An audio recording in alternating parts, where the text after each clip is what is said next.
एक बेनाम कहानी। दूसरों से अलग होना कितना अच्छा लगता है सुनने में कि आप दूसरों से अलग हैं। कितना सुकून देता होगा इस इंसान को यूं अलग होना इस दुनिया से, लोगों से। वो इंसान जो अलग है, ताकतवर है, कुछ ऐसा कर सकता है जो आम लोग नहीं कर सकते। कितना मजा देता होगा ना कुछ खास कर पाना। अगर आप भी कुछ ऐसा ही सोचते हैं कि अलग होना कुछ सुकून भरा होगा, आपकी जिंदगी अच्छी होगी, तो आप पूरी तरह से गलत हैं। आइए हम सुनते हैं एक ऐसी लड़की की कहानी जो दूसरों से बहुत अलग है। इतना कि वो नफरत करती थी एक वक्त अपने आप से ही, और मजबूर कर दिया था इसी नफरत ने उसे जीने के लिए एक बेनाम जिंदगी। वो जिंदगी जिसमें ना कोई दोस्त था, ना कहने को कोई अपना। शायद यही वजह है कि ये कहानी है एक बेनाम कहानी। सुनना चाहेंगे आप? हेलो दोस्तों, मैं हूं सिया। आज मैं साझा करने जा रही हूं आपसे अपना वो सच जिसने मुझे मजबूर कर दिया जीने को एक अकेली और बेनाम जिंदगी। बचपन से ही मैं दूसरों से अलग थी, या शायद जन्म से ही, क्योंकि मेरे पास एक अनोखी शक्ति है जो शायद किसी की नजर में वरदान हो, पर मेरे लिए तो एक शाप ही है। जानते हैं आप, मेरी जिंदगी का एक लंबा वक्त हर दिन मैंने सिर्फ ये सोचते हुए गुजारा है कि काश मैं भी दूसरों जैसी नॉर्मल होती।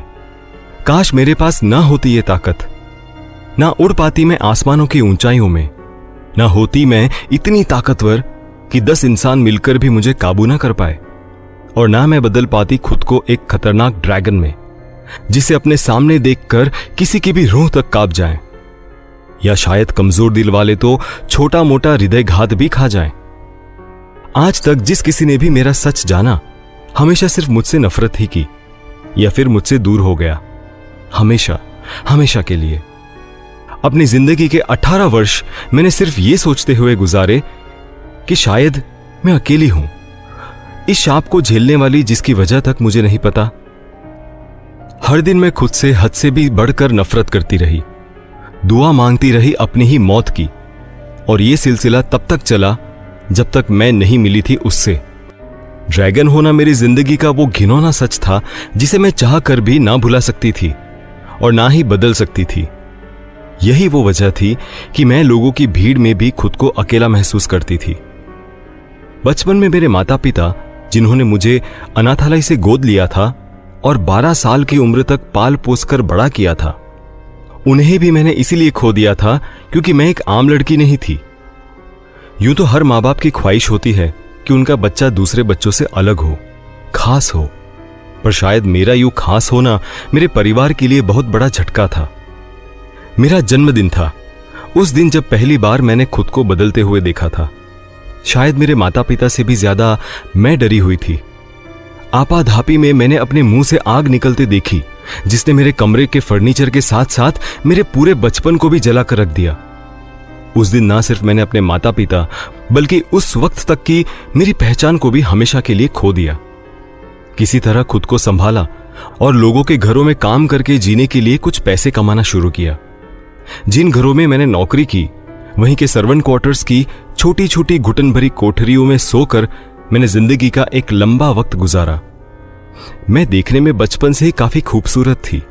खास तौर से मेरी हरे रंग की आंखों में एक गजब का आकर्षण था जो किसी को भी दीवाना बनाने के लिए काफी था। दीवाने तो काफी लोग हुए, पर किसी ने भी मेरा सच जानकर मुझे अपनाने की हिम्मत थी नहीं। मैंने अपनी जिंदगी में सच्चा प्यार पाने की काफी नाकाम कोशिशें की। वो दिन जिस दिन मैं उससे मिली, कुछ ऐसा ही दिन था जिस दिन एक बार फिर मैंने एक प्यार करने वाले शख्स को खो दिया था। वो लड़का जो पिछले कुछ दिनों से मुझ पर बड़ा प्यार दिखा रहा था, मेरा नया नया दीवाना हुआ था। एक तरफ उसने मुझे अपना प्यार दिखाने वाला फैसला किया, वहीं मैंने उसे अपनी सच्चाई दिखाने का फैसला किया। सच कहो तो कहीं ना कहीं मुझे इसका अंजाम पता होते हुए भी हल्की सी उम्मीद थी कि शायद ये बाकी लोगों से अलग हो और मुझे मेरी घिनौनी असलियत के साथ अपनाने का जिगरा रखता हो। मुझे आज तक वो दिन ऐसे याद है जैसे कल की ही बात हो।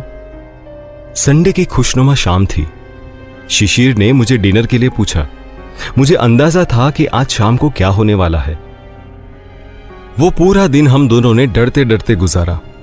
शिशिर को डर था कि मैं उससे हां कहूंगी या नहीं, और मुझे डर था कि मेरा सच जानने के बाद भी मुझे प्यार कर पाएगा वो, बाकी दुनिया की तरह मुझसे डर कर दूर तो नहीं हो जाएगा। उसने मेरे लिए शहर से दूर एक शांत जगह पर एक डिनर डेट रखी। वो जगह जंगल से काफी पास थी। हमने एक प्यारी सी खामोशी की चादर में लिपटे हुए मोमबत्तियों की रोशनी में तारों तले खुले आसमान के नीचे उस पूरे चांद की रात में डिनर लिया और यूं ही बेमकसद टहलने लगे। टहलते हुए उसने मेरे बाएं हाथ को अपने हाथ में लिया और 2 कदम आगे चलकर मेरे सामने आ गया और बड़ी ही कोमलता से मेरे गोरे गालों पर दूसरा हाथ रखते हुए कांपती हुई आवाज में कहा, सिया, आई लव यू। उस वक्त तक मैं खुद को अंदर से तैयार कर चुकी थी आने वाले लम्हों के लिए। शिशिर, कोई जवाब तो दो सिया, हां या ना, जो भी तुम्हारे दिल में हो। मुझे बुरा नहीं लगेगा अगर तुम मुझे मना भी करोगी तो। मैंने कहा, इससे पहले कि मैं तुम्हें कोई जवाब दूं, तुम्हारा कुछ जानना बहुत जरूरी है। जो मैं तुम्हें दिखाने जा रही हूं, शायद वो देखने के बाद तुम मुझसे प्यार नहीं करना चाहोगे। शिशिर, कोई भी सच इतना बड़ा नहीं हो सकता कि उसके सामने मेरा तुम्हारे लिए प्यार छोटा पड़ जाए। मैंने तकलीफ से भरी हुई मुस्कान देते हुए अपने कदम जंगल में अंदर की ओर बढ़ाए। शिशिर ने एक बार मेरा नाम पुकारा, सिया, उधर घना जंगल है, अंदर मत जाओ, खतरा हो सकता है। मैंने मन ही मन कहा कि जंगल का हर खतरा उस खतरे से छोटा ही है जिसके साथ जिंदगी बिताने का सपना तुम देख रहे हो। प्रत्यक्ष में मैं उसकी बात को अनसुना करते हुए जंगल में बढ़ती चली गई। करीब 400 मीटर तक पेड़ों से खुद को बचाते हुए चलने के बाद मुझे एक उपयुक्त जगह मिल ही गई जो चारों तरफ से पेड़ों से घिरी हुई होने के साथ साथ बीच में पूरे चांद की रोशनी से रोशन थी। जंगल में इतने अंदर तक आने का मेरा एक मकसद यह भी सुनिश्चित करना था कि शिशिर और मेरे अलावा वहां कोई ना हो जो मुझे यूं मेरी असलियत से रूबरू होते हुए देखे। पेड़ों के बीचों बीच की खुली हुई उबड़ खाबड़ घास युक्त जगह पर मैंने एक जगह रुककर अपनी शर्ट के बटन खोलना शुरू किया। चूंकि मेरी पीठ शिशिर की तरफ थी, उसे कुछ समझ नहीं आया कि मैं क्या कर रही हूं। सारे बटन खोलकर मैंने अपनी शर्ट खोलकर एक तरफ उछाल दी और बाकी कपड़े भी खोलना शुरू कर दिया। अब शिशिर के चौंकने की बारी थी। उसने 2 कदम पीछे हटते हुए, क्या कर रही हो सिया? इन सब की कोई जरूरत नहीं है। शायद उसे लगा कि मैं अपने प्यार का इजहार करते हुए उसे अपनी तरफ आकर्षित करने के लिए ऐसा कर रही हूं, या फिर उसे परखना चाहती हूं जैसे कि बाकी लड़कियां करती हैं कभी ना कभी प्यार में लॉयल्टी टेस्ट। उसे तो अंदाजा भी नहीं था कि अगले 2 मिनट में उसका सामना उस सिया से होने वाला है जिसकी उसने कभी सपने में भी कल्पना नहीं की होगी। देखते ही देखते मैंने मेरे सारे कपड़े उतार दिए। आखिर में मैंने पैरों में फंसी जीन्स को भी खींचकर निकालते हुए एक तरफ फेंक दिया, क्योंकि मेरे दूसरे रूप में मुझे कपड़ों जैसी इंसानी चीजों की कोई जरूरत नहीं थी। ना ही कोई कपड़ा इस हद तक मजबूत था कि मेरे ड्रैगन जिस्म को संभाल सके। अपने आप को ड्रैगन में बदलने से ठीक पहले मैं रुकी और पलटकर शिशिर की तरफ देखा। वो आंखें फाड़ कर मुझे ही देख रहा था। मैंने उससे कहा, शिशिर, आज तुम्हारे प्यार का पहला इम्तिहान है। उम्मीद है कि मेरी जिंदगी के सबसे बड़े सच को तुम समझोगे और पहले जैसे ही मुझे प्यार करते रहोगे, वैसे ही करते रहोगे। शिशिर ने कहा, मुझे नहीं समझ आ रहा कि तुम किस बारे में बात कर रही हो, पर भरोसा रखो, मैं हमेशा तुम्हारे साथ हूं, फिर चाहे जो भी दिक्कत क्यों ना आए मेरे सामने। मैंने हर कदम तुम्हारे साथ चलने का फैसला यूं ही नहीं लिया है। शिशिर की बातों में मुझे कुछ हौसला मिला और मैंने कहा, ठीक है, तो तैयार हो जाओ मेरे सच का सामना करने के लिए। और इसी के साथ मैंने खुद को रूपांतरित करना शुरू कर दिया। सबसे पहला मेरा परिवर्तन मेरी लंबाई में हुआ था और पल के 100वें हिस्से में ही मैं 15 फीट लंबी हो चुकी थी। देखते ही देखते मेरी त्वचा में कठोरता आती चली गई। साथ ही साथ त्वचा एक सिलसिलेवार क्रम में खुरदुरी होती चली गई और त्वचा चमकदार गहरे हरे रंग की हो गई। मेरा चेहरा आगे की ओर बढ़ गया, साथ ही मेरी दोनों आंखें मेरे सिर के किनारों पर फिसलती चली गई और कमर से एक पूंछ और बड़े और मजबूत पंखों की एक जोड़ी विकसित हो गई। मेरी नाखूनों के किनारे कठोर और नुकीले हो गए, जो अगर किसी इंसान के जिस्म में चुभ जाए तो जान ले ले। मेरे आगे वाले पंजे करीब 7 फीट लंबे और चांदी की जैसी रंगत में बदल गए।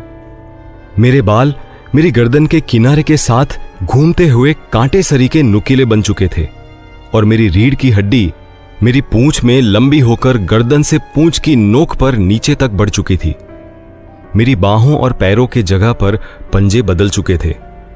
इस वक्त मेरे पैरों के साइज मेरे जूते के लिए बहुत बड़े हो रहे थे। इसी के साथ मेरे पंजों के नाखूनों की कठोरता और बढ़ी और रंग बदल गया। मेरे अंदरूनी अंग मेरे ड्रैगन जिस्म में चारों ओर चले गए और बढ़ गए, साथ ही खुद को जिंदा रखने के लिए किए जाने वाले कार्यों के अनुरूप बदल गए। अब मेरा पूरा जिस्म एक इंसान का ना होकर एक ड्रैगन में बदल चुका था। यह सब कुछ होने के लिए केवल एक पल लगा, लेकिन शिशिर के लिए बाहर से सब कुछ देखने में यह काफी लंबा वक्त था। जैसे ही मैंने खुद को शिशिर की तरफ मोड़ा, मैंने अविश्वास और सदमे को शिशिर की आंखों में प्रवेश करते देखा। अब तक क्योंकि परिवर्तन समाप्त हो गया था और सब कुछ उसकी आंखों के सामने ही हुआ था, उसके पास अब शायद कहने को कुछ भी नहीं था, क्योंकि मेरा रंग हरा, चांदी के रंग के पंजे, कटीली और नुकीली भौहें और मेरी चौड़ी गर्दन, पूंछ और पंख के साथ 15 फुट की लंबाई मुझे ड्रैगन साबित करने के लिए काफी थी। मेरा ये रूप शिशिर के लिए डर का सबब बनकर उभरा। कुछ देर पहले जिन आंखों में मेरे लिए प्यार था, अब उन्हीं आंखों में मुझे डर के डोरे तैरते हुए दिख रहे थे। मैंने उसी वक्त शिशिर के पास जाकर बात करने की कोशिश की ताकि मैं उसे यकीन दिला सकूं कि ये मैं ही हूं। जैसे ही मैंने एक कदम उसकी ओर बढ़ाया, उसने चिल्लाना शुरू कर दिया, दूर रहो मुझसे, तुम मेरी सिया नहीं हो सकती, तुम तो कोई दानव हो, जानवर हो तुम, दूर रहो मुझसे, दूर रहो। दानव, जानवर, ये क्या बोले जा रहे हो तुम? मैं सिया हूं, सिया, मैंने लगभग गिड़गिड़ाते हुए कहा। नहीं, तुम सिया नहीं हो, तुम तो मॉन्स्टर हो, मॉन्स्टर। ये कहते हुए वो वहां से भाग गया। उसके कहे हुए शब्द मेरे कानों में शीशे की तरह चुभ रहे थे। कहीं ना कहीं इस सब का अंजाम जानते हुए भी मैंने अपनी किस्मत को एक मौका देने की सोची थी, पर शायद मेरी किस्मत को मेरी खुशी मंजूर नहीं थी। एक बार फिर मैं हार चुकी थी अपने आप से। अब मेरे पास शहर वापस जाकर जीने का कोई मकसद ही नहीं बचा था। साथ ही मुझे पूरा भरोसा था कि अब मेरा सच और नहीं छिप सकता। इसलिए मैंने भावनाओं के हाथों मजबूर होकर अपने ड्रैगन रूप को खुद पर हावी ही रहने दिया और बिना ये सोचे कि कोई मुझे देख लेगा, आसमान की तरफ उड़ान भर ली। आज मैं टूटी हुई थी, लाचार थी और शायद थक चुकी थी अपनी असलियत छिपाते हुए। इसलिए बेमकसद मैं दूर तक आसमान में उड़ती चली गई। इस वक्त न तो मुझे रास्ते का कोई होश था, न ही मंजिल की कोई खबर। करीब 1 घंटे तक यूं ही एक दिशा में उड़ते रहने के बाद मुझे एक पहाड़ की चोटी पर कुछ पत्थर की गुफाओं का समूह नजर आया। ये गुफाएं काफी बड़ी और विकसित नजर आ रही थी। मैंने अपने पंखों को नीचे की तरफ मोड़ा और उतार दिया अपने बड़े से शरीर को एक गुफा के सामने। मैंने बस यूं ही जगह का जायजा लेने के लिए आसपास नजरें घुमाई और तभी मैंने कुछ ऐसा देखा जिसको देखकर मुझे अपनी आंखों पर विश्वास ही नहीं हुआ। गुफाएं पत्थर की जरूर बनी हुई थी, पर उनके सामने की ओर एक कच्ची मिट्टी और जमी हुई गीली मिट्टी भी थी, जिस पर बड़े पंजे का निशान था, जो शायद मेरे पंजों से चारों तरफ के अनुपात में 2 इंच बड़ा था। यह निशान काफी हद तक बनावट में मेरे पंजों से मिलता जुलता था। मैं अपनी आंखों पर विश्वास नहीं कर पा रही थी कि ये किसी ड्रैगन के पंजों के तो निशान नहीं थे। मैंने गौर से आसपास देखा तो वैसे ही निशान आसपास गीली मिट्टी में थे जरूर, पर काफी पुराने लग रहे थे। मुझे खुशी के साथ साथ थोड़ा दुख भी हुआ। खुशी इस बात की मैं इस दुनिया की आखिरी ड्रैगन नहीं थी, कोई और भी था जो मेरे जैसा था। पर वो जो भी था काफी पहले ही शायद इस जगह को छोड़ चुका था, तभी तो सिर्फ गीली मिट्टी में ही उसके पैरों के निशान बाकी रह गए। सवाल कई सारे थे। क्या वो दूसरा ड्रैगन भी मेरी तरह इंसान बन पाता था? अगर हां, तो क्या वो इंसानों के बीच ही जीवन जी रहा था या फिर इस जगह से जा चुका था? अगर वो मुझे मिल जाता तो मेरे लिए अपनी असलियत जानने में मदद कर सकता था, या फिर वो मुझे अपना दुश्मन समझकर मारने की भी कोशिश कर सकता था।